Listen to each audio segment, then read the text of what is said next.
Meus amigos, minhas amigas, Fernando Diniz é o novo técnico do Cruzeiro. Segundo o nosso portal AI, o nosso site No Ataque, já está cravando lá, o Fernando Diniz aceitou a proposta do Cruzeiro e é o novo técnico. Ele é o atual campeão da Copa Libertadores da América e aceitou a proposta do Cruzeiro. Deverá ser anunciado nas próximas horas. Fernando Diniz, segundo o site AI, o nosso site No Ataque, Fernando Diniz está contratado pelo Cruzeiro, aceitou a proposta e será o novo treinador.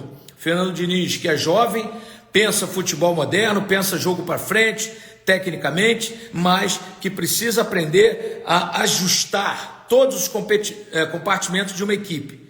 O time dele do meio para frente é muito bom, atrás é muito complicado. É o que a gente viu na seleção brasileira, no Fluminense, mas ele é o atual campeão da Copa Libertadores da América, é um treinador moderno sim, contrato até 2026, até dezembro de 2026, eu acho que ele fará um grande trabalho, porque o Cruzeiro tem a cara do Diniz, em termos técnicos, em termos de jogadores habilidosos, esse sempre foi o DNA do Cruzeiro. Então, eu acho aqui, tá confirmado, viu? Estou recebendo a mensagem aqui agora, tá confirmado, uma mensagem aqui de uma pessoa muito forte no Cruzeiro, acabou de mandar mensagem aqui para mim, procede. Fernando Diniz é o novo técnico do Cruzeiro, a informação foi dada pelo portal UAI, pelo No Ataque, então procede, Fernando Diniz é o novo técnico do Cruzeiro e será anunciado nas próximas horas.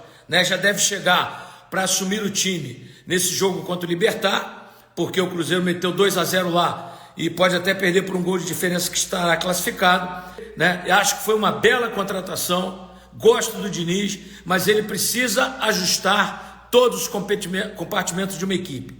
Ele aprendendo isso, com certeza ele será um grande treinador e tem o jeito do Cruzeiro. Joga bonito, tecnicamente, joga para frente. Acho que foi uma grande escolha do Pedro Lourenço, do Pedro Júnior, do Alexandre Matos, do Pelaipe, do Edu Dracena, toda a diretoria do Cruzeiro. Acho que o Diniz vai encaixar muito bem. Agora, é preciso chamá-lo, sentar com ele, porque depois que ele ganhou a Libertadores, ele achou que ele era o Guardiola, e não é.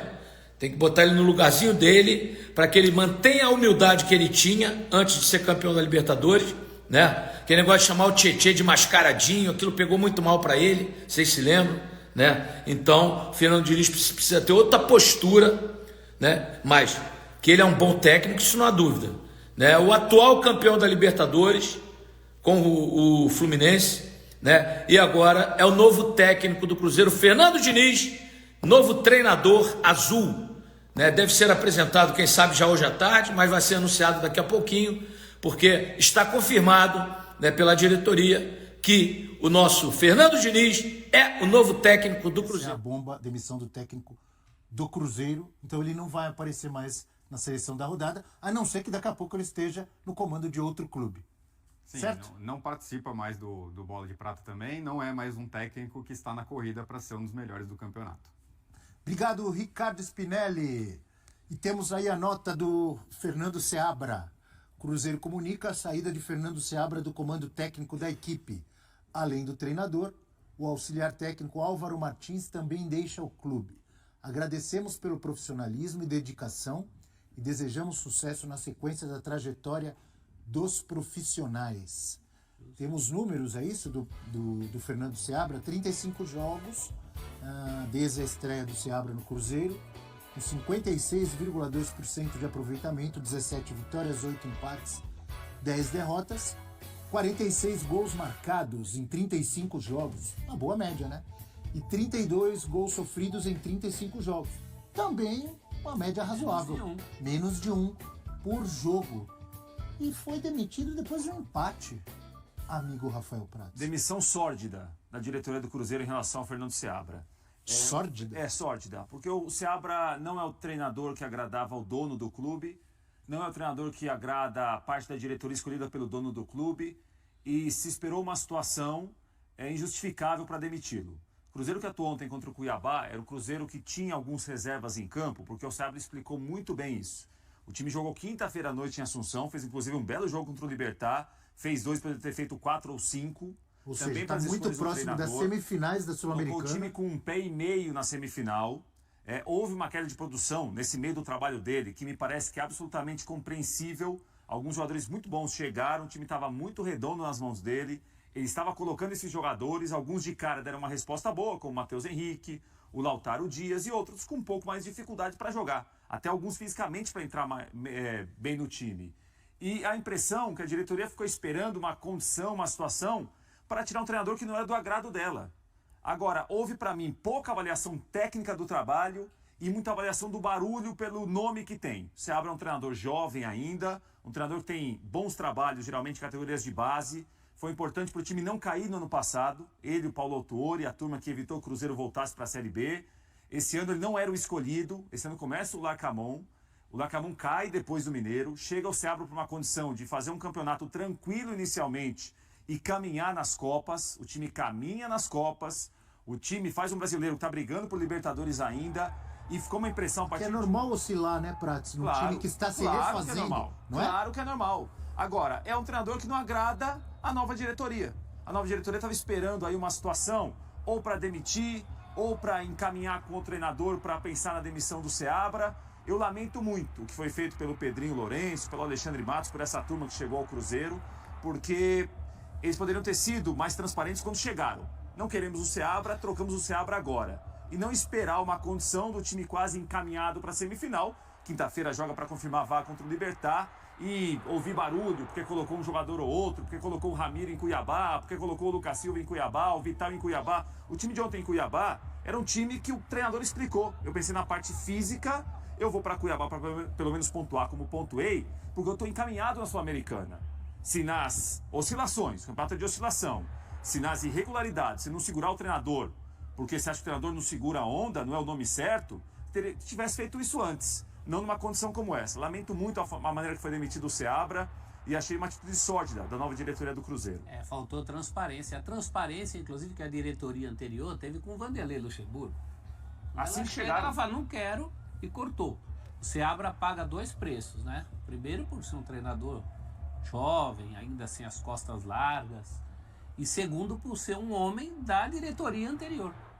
Não vamos esquecer que essa diretoria... Por que quando mudou já não... Como o Prates disse... Era ali. Olha, muito obrigado, a gente está chegando, você não é o nome que a gente quer. Ô, Abel, e pronto. E a pior coisa que tem é o seguinte... Não é, professor? A diretoria não ter o Seabra como nome ideal, não tenho nada contra.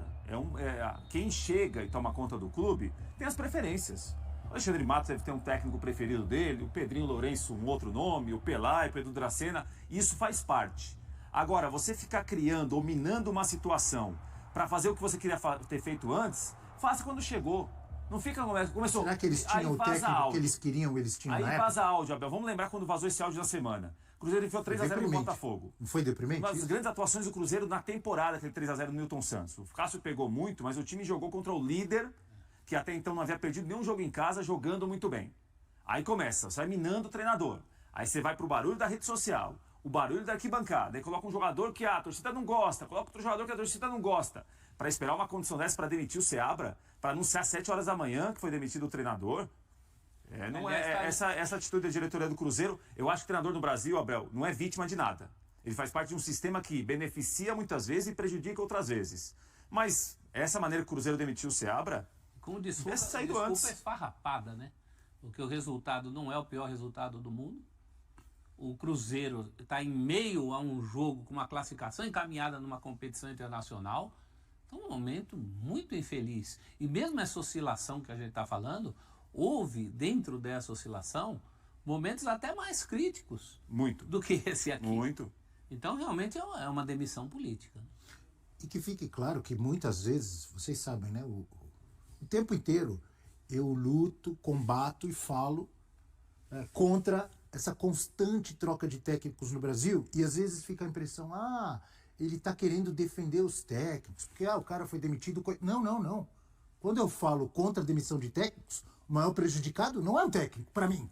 É o clube que troca de técnico toda hora. É o time que não consegue criar uma identidade, porque toda hora troca de técnico. Quando eu combato e falo contra a constante troca de técnicos, é óbvio que às vezes o clube tem razão, porque não está dando certo, porque o relacionamento não está bom, ou porque o técnico, o time não joga nada. Tudo bem, às vezes acontece. Na minha opinião, é um exagero. O que acontece no Brasil.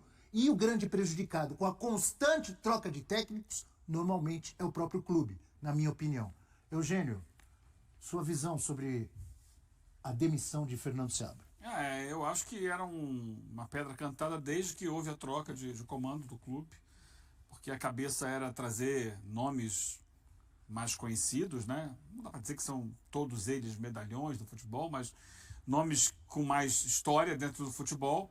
Isso foi feito dentro de campo, com a chegada de jogadores como Cássio, como outros, e não tinha sido feito isso no comando técnico. O Seabra vinha de um bom trabalho, ele foi mantendo. É verdade que ele não conseguiu se adaptar aos reforços que chegaram. O Cruzeiro não melhorou na medida que se imaginava com a chegada dos reforços, mas ainda assim faz uma temporada interessante. Me surpreende muito o timing da demissão, né? O momento da demissão, em meio a 2 jogos decisivos de Copa Sul-Americana. Ganhou o primeiro, está bem encaminhado, mas tem que jogar o segundo. E eu acho que, no mínimo, deveria se esperar isso. E depois de um jogo que o Cruzeiro deliberadamente escalou seus reservas, ou quase todos os reservas, pensando no jogo justamente da volta contra o Libertad. Então, assim, não poderia ter empatado com o Cuiabá. Será que é por isso que demitiram? Não. Porque não poderia ter empatado com o Cuiabá? É isso? Não, é porque não gostamos dele. E aí, por que é agora? Por que não foi na hora que chegou? Sabe? Porque não foi em outro momento de alguma derrota significativa. E elas aconteceram. Semana passada o time perdeu para o São Paulo. Sim, e o Seabra admitiu que o time jogou mal. Para o time reserva do São Paulo. Ali você poderia até aceitar que no momento, vamos lá, o time não vem bem e tal, perdeu em casa para o São Paulo. O jogo de ontem era um jogo dentro da realidade do momento. Você vai olhar, quase todo mundo que está envolvido em competição paralela agora, né, ou Libertadores ou Sul-Americana, de alguma forma poupou o time no final de semana. Será que não foi isso que a diretoria gostou? Não devia ter poupado, devia ir com o time titular. Sinceramente, é estranho o momento. Agora, que era algo que iria acontecer mais cedo ou mais tarde, a gente já sabia, desde que trocou a direção. E é uma pena, e é bom para o mercado, porque é um técnico com ideias.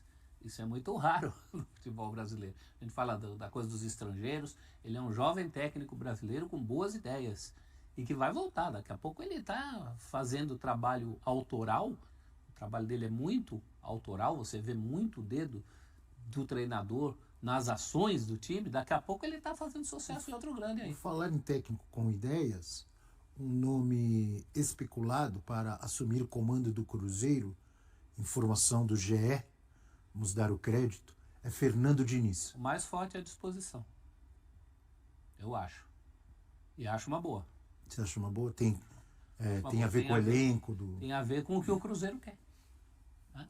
E se cair nas graças da atual diretoria, acho que sim, porque é ela que está chamando, aí ele vai ter a tranquilidade que o Seabra não teve. Agora... só não sei, tranquilidade no futebol brasileiro? No início, pelo menos. Tranquilidade não existe, não sei se exatamente ele teria o material humano para fazer o que ele gosta de fazer, pelas características do elenco como um todo. E o Diniz, vamos lembrar um pouco a história do Tite, né? O Tite tinha dito que não trabalharia em 2023, acabou trabalhando no Flamengo. Em princípio, que se comenta que o Diniz queria ficar até o final do ano fora. O Diniz está trabalhando Mas ele lá na falou faculdade isso? de medicina Não lá tá do trabalhando. filho. Mas ele não falou isso, falou? O que se comenta no mercado é isso, que ele ficaria... Eu não me lembro dele ter falado isso publicamente, mas o que se comenta no mercado é que o Diniz quer dar um tempo para voltar apenas, né, no início da próxima temporada. Nada que um convite Inclusive, a gente tentador comentou não até quando ele foi demitido do Fluminense sobre essa situação, né? Que ele poderia voltar para o próprio Fluminense no ano que vem, né? O Fluminense saiu do rebaixamento, se livrando. Seria uma opção porque ele deixou lá um ambiente muito, muito próximo, né? De muita amizade com muita gente e tal. Uma história bonita de ser campeão da Libertadores. Mas tá aí, tá livre no mercado. Agora, outras oportunidades devem aparecer em breve em outros clubes aí, né? Porque final de ano é sempre assim, né?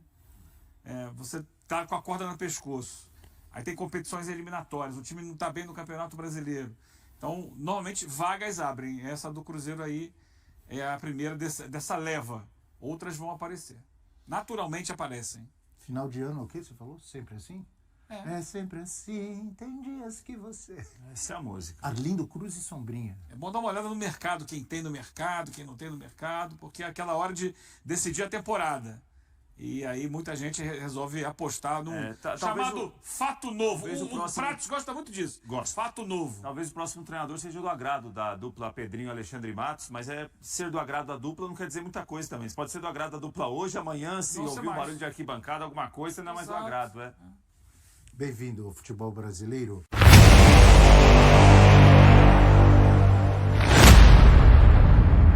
Fernando Diniz, que para quem não sabe, é o atual campeão da Copa Libertadores da América, né? Preciso respeitar. Eu acho que o Diniz tem defeitos graves, ele não consegue equilibrar uma equipe em todos os seus setores, né? Ele passou um vexame lá contra o City e disse que foi maravilhoso tocar a bola 20 minutos ali atrás. Isso eu não gosto. Mas ele é um grande treinador, é um cara de visão, né? De visão, tem pensamentos modernos. Acho que poderá ser uma boa sim o Fernando Diniz. Agora, ele tem que se enquadrar, né? Ele tem o perfil do Cruzeiro, porque o Cruzeiro é um time técnico, altamente técnico, que joga para frente, que tabela, que dribla, que faz gol, e o Fernando Diniz gosta disso. Agora, precisa saber se ele vai conseguir equilibrar todos os setores da equipe. Em uma nova abordagem do Cruzeiro, o técnico Seabra tem utilizado mais de 2 times e está em busca de um novo 11 ideal para a reta final da temporada. Desde a chegada dos reforços em julho, o treinador só repetiu a mesma equipe uma vez. Com o elenco reforçado há pouco mais de 2 meses, o Cruzeiro de Fernando Seabra tem uma base sólida, mas diferentes facetas. O treinador tem utilizado mais de 20 jogadores nesta nova versão do time e agora está buscando uma nova formação para a equipe na reta final do campeonato. Após a contratação de 7 reforços na janela do meio do ano, o Cruzeiro ganhou mais profundidade no elenco. Desde julho, o treinador tem utilizado 24 jogadores, gradativamente inserindo os reforços na equipe, enquanto também lidou com lesões e saídas de jogadores. Em 14 jogos com a nova versão do Cruzeiro, Seabra testou 20 jogadores como titulares, sendo que apenas 5 jogadores sempre começaram jogando quando estavam disponíveis fisicamente. Mesmo o capitão do time, Lucas Romero, ficou fora por opção técnica em um jogo, assim como outros jogadores por motivos médicos. Desde a estreia dos reforços, o treinador teve que lidar com a ausência de 7 jogadores por lesões, enquanto outros jogadores voltaram de lesão apenas para se machucarem novamente. E aí, galera? O que acharam? Deixe nos comentários. Não se esqueçam de deixar o like e de se inscreverem no canal e ativar o sininho para receber as notificações. Até mais, Nação Celeste! Vamos pra frente!